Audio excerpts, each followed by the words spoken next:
दोस्तों, एक private job करने के बाद, एक प्राइवेट नौकरी करने के बाद हमें हमेशा डर बना रहता है कि हमारा फ्यूचर क्या होगा।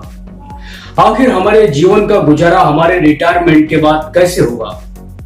क्या सरकारी जॉब की तरह हमें भी कोई पेंशन मिल सकती है? अगर पेंशन मिल सकती है तो कितनी मिल सकती है और ये पेंशन हमें कैसे मिल सकती है? दोस्तों, ये सारी चीजें इसी वीडियो में क्लियर करूंगा। आप हमारे साथ बने रहिए वीडियो के एंड तक। दोस्तों, मैं हूं अतुल, आपका स्वागत करता हूं आपके अपने ही चैनल ओमजी ट्राइड टेक पे। जी हां दोस्तों, एक प्राइवेट नौकरी से रिटायर होने के बाद भी एक पेंशन की व्यवस्था है और ये पेंशन हमें हमारे पीएफ अकाउंट के तहत सरकार द्वारा प्रदान की जाती है। दोस्तों, ये पेंशन कितनी होगी, कैसे मिलेगी, क्या होगा इसका फार्मूला, ये सब बातें समझने से पहले हमें हमारे पीएफ के स्ट्रक्चर को समझना होगा। तो चलिए दोस्तों, सबसे पहले हम समझ लेते हैं कि हमारी सैलरी से हमारे पीएफ का कंट्रीब्यूशन कितना होता है और कैसे होता है। दोस्तों, सबसे पहले हम पीएफ के कंट्रीब्यूशन को समझ लेते हैं, इसके बाद हम मिलने वाली पेंशन के बारे में बात करते हैं। दोस्तों, हमारी टोटल बेसिक सैलरी का 12% हमारे पीएफ अकाउंट में जमा होता है। दोस्तों, 12% हमारी कंपनी भी हमारे पीएफ अकाउंट में जमा करती है। बेसिक सैलरी का 12% हमारी कंपनी भी हमारे पीएफ अकाउंट में जमा करती है।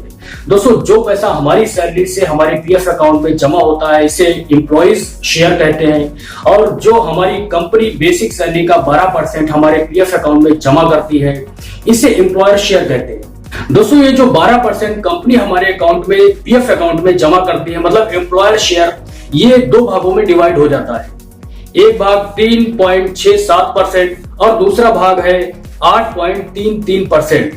दोस्तों, ये जो 3.67% का भाग है ये हमारे पीएफ अकाउंट में जमा हो जाता है, जहां हमारा बेसिक सैलरी का 12% कट होकर जमा होता है, उसी के साथ ये भी जमा हो जाता है। दोस्तों, हमारी बेसिक सैलरी का 12% प्लस 3.67%, ये टोटल 15.67% हो जाता है। ये टोटल पैसा हमारे पीएफ अकाउंट में जमा हो जाता है। दोस्तों, बात कर लेते हैं कि बचा हुआ 8.33% का भाग कंपनी जो हमारे पीएफ अकाउंट में जमा करवाती है, आखिर इसका क्या होता है? दोस्तों, यही हमारे रिटायरमेंट के बाद हमारी पेंशन में बदल जाता है। दोस्तों, यही पैसे हमें रिटायरमेंट के बाद पेंशन के रूप में मिलते हैं।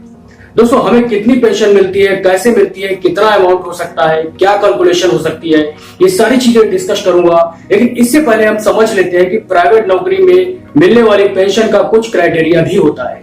तो इसका क्राइटेरिया कुछ इस तरह से है कि आपको किसी प्राइवेट कंपनी में 10 साल तक काम करना होता है। आपकी एज 50 साल से कम नहीं होना चाहिए। 50 साल की एज के बाद आपको एक अर्ली पेंशन मिल सकती है, लेकिन 58 साल की एज के बाद जब आप रिटायर होते हैं तब आपको रेगुलर पेंशन मिलती है। दोस्तों, एम्प्लॉयर शेयर के द्वारा पेंशन स्कीम में जमा किए गए पैसों पर हमें कोई इंटरेस्ट नहीं मिलता है। दोस्तों, एम्प्लॉयर शेयर के द्वारा हमारे पेंशन स्कीम में मैक्सिमम 1250 रुपए ही जमा किए जा सकते हैं। तो दोस्तों, ये था प्राइवेट नौकरी में मिलने वाली पेंशन का कुछ क्राइटेरिया। अब हम बात कर लेते हैं कि रिटायरमेंट के बाद हमें कितनी पेंशन मिल सकती है और क्या है पेंशन निकालने का फार्मूला। तो दोस्तों, इसका फार्मूला कुछ इस तरह से है, monthly pension equal to basic salary into total service year divide by 70। दोस्तों, बेसिक सैलरी मतलब जब हम रिटायर होते हैं तब हमारी उस समय बेसिक सैलरी कितनी होती है, और इनटू टोटल सर्विस ईयर्स मतलब उस कंपनी में हमने अब तक कितने साल तक काम किया है।